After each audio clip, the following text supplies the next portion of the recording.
तो मैं अज्यूम कर रहा हूँ कि आप लोगों ने चारों डेटाबेस यहाँ पे रिस्टोर कर लिया है। अगर रिस्टोर नहीं किया तो बैक जाके रिस्टोर कर लीजिए। डिस्क्रिप्शन में आई बटन में पूरा सैम्पल डेटाबेस मिल जाएगा। अगर आप माई SQL बेंच यूज़ कर रहे हैं तो आपको भी सेम ऑप्शन दिखेंगे।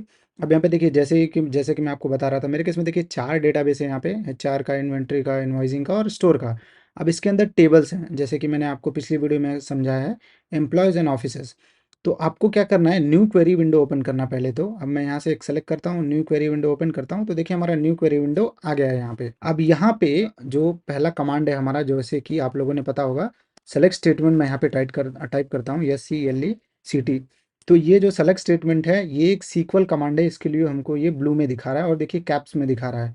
तो ये देखिए केस सेंसिटिव नहीं होता है, इसके लिए आप क्या कर सकते हैं कि स्मॉल भी यूज़ कर सकते हैं और कैपिटल भी यूज़ करते हैं, लेकिन मैं आपको सजेस्ट करूंगा कि कैपिटल में यूज़ करें, ताकि जब भी आप अपना कोई चीज़ वगैरह पुल कर रहे हैं, डेटा वगैरह पुल कर रहे हैं, तो वो आपको सिमिलर दिखे। तो आपको ज़्यादा कुछ नहीं करना है, आपको ऐसे भी काम करेगा। तो देखिए मैं जितने भी सीक्वल कमांड्स यहाँ पे यूज़ करूँगा वो कैपिटल लेटर्स में यूज़ करूँगा। तो हमारा फर्स्ट कमांड है सेलेक्ट, तो सेलेक्ट SCLECT सेलेक्ट करेंगे। अब हमको क्या चाहिए, अब जैसे कि मैं आपको वीडियो बना रहा हूँ यहाँ पे, तो हमको अब पता नहीं है कि हमको क्या चाहिए इसमें से, तो मैं क्या करूँगा, सेलेक्ट क्या करूँगा, एस्ट्रिक डालूंगा। अभी एस्ट्रिक का मतलब क्या होता है, जितनी भी चीज़ें एम्प्लॉय टेबल में, सॉरी, जितनी भी चीज़ें एक टेबल में अवेलेबल हैं वो मुझे पूरी दिखाओ यहाँ पे। सेलेक्ट स्टार, स्टार का मतलब होता है एस्ट्रिक बोलते हैं इसको। अब देखिए सेलेक्ट स्टार तो मैंने बता दिया, अब हमको ये बताना है कि कहाँ से इस चीज़ को फेच करना है। तो फ्रॉम लिखेंगे, सिंपल बेसिक इंग्लिश है, फ्रॉम। और उसके बाद हम लोग टाइप करेंगे, तो यहाँ पे देखिए HRDB हमारा डेटाबेस है, और डेटाबेस के अंदर हमारे टेबल्स हैं जो है एम्प्लॉय है। अब एम्प्लॉय के अंदर बहुत सारे डेटा हमारे अवेलेबल हैं, तो मैं यहाँ पे एम्प्लॉय टेबल यहाँ पे ऐसे एंटर करके इसको एग्जीक्यूट कर दूंगा, तो यहाँ पे देख पाएंगे। अब जैसे ही मैं इसको एग्जीक्यूट करूँगा तो यहाँ पे देखिए हमको एरर आएगा। अब मैं वो एरर क्यों आ रहा है वो भी मैं आपको दिखाता हूँ। पहले देखिए यहाँ पे क्या एरर आ रहा है, नो डेटाबेस सेलेक्टेड। तो ठीक है, तो अभी यहाँ पे कोई भी डेटाबेस सेलेक्ट नहीं है, जैसे कि आप लोग यहाँ पे देख पाएंगे। तो यहाँ पे हमारा एम्प्लॉय टेबल कहाँ से आ रहा है, HRDB से आ रहा है, और यहाँ पे डेटाबेस सेलेक्टेड नहीं है, इसके लिए मेरे को ये दिक्कत दिखा रहा है। तो आप यहाँ पे क्या कर सकते हैं, आप यहाँ पे देखिए डेटाबेस के ऊपर क्लिक करिए और HRDB का यहाँ पे सेलेक्ट कर दीजिए, ये पहला ऑप्शन है। ठीक है, अगर आप अजोर डेटा स्टूडियो चला रहे हैं। अगर आप अजोर डेटा स्टूडियो नहीं चला रहे हैं तो आप क्या कर सकते हैं, माई SQL वर्कबेंच चला रहे हैं तो उसमें डबल क्लिक करिएगा। जैसे ये डेटाबेस है, डबल क्लिक करेंगे तो ऑटोमेटिकली इस डेटाबेस को सेलेक्ट कर लेगा और आपका कमांड जो है एग्जीक्यूट हो जाएगा। तो अभी क्या करेंगे, देखिए मैंने सेलेक्ट कर लिया है, अब मैं इसको रन करूंगा फिर से दोबारा। तो यहाँ पे एक और एरर आएगा, तो मैं आपको दिखाता हूँ क्या एरर आएगा यहाँ पे।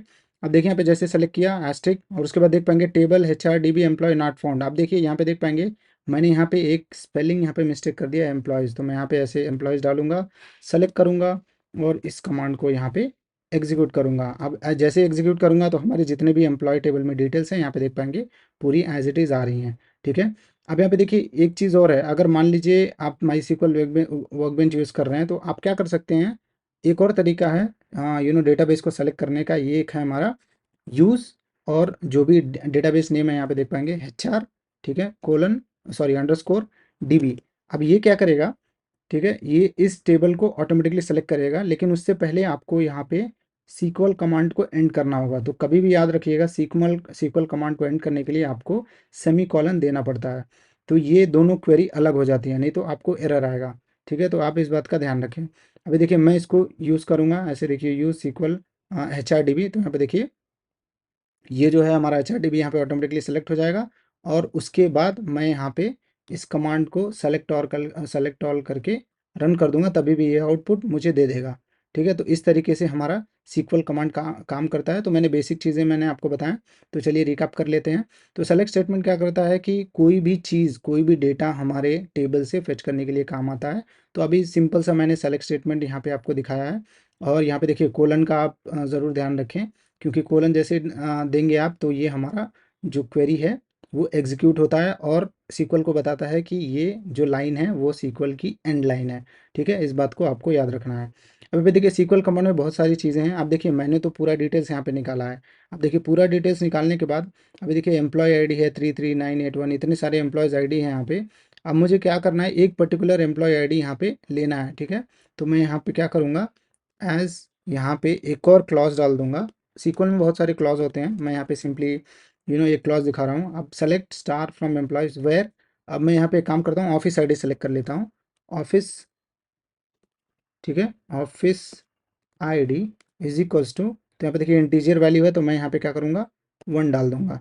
अब जैसे 1 डाल के मैं यहाँ पे इस कमांड को रन करूँगा, ठीक है। अब आप इस कमांड को भी रन कर सकते हैं, कोई ज़रूरी नहीं है पूरे कमांड को रन करें। तो यहाँ पे देखिए जितने भी ऑफिस आईडी से एसोसिएटेड यहाँ पे एम्प्लॉयज़ रहेंगे वो पूरी डिटेल्स यहाँ पे आ जाएंगी। तो ये है हमारा सिंपल सा सेलेक्ट कमांड।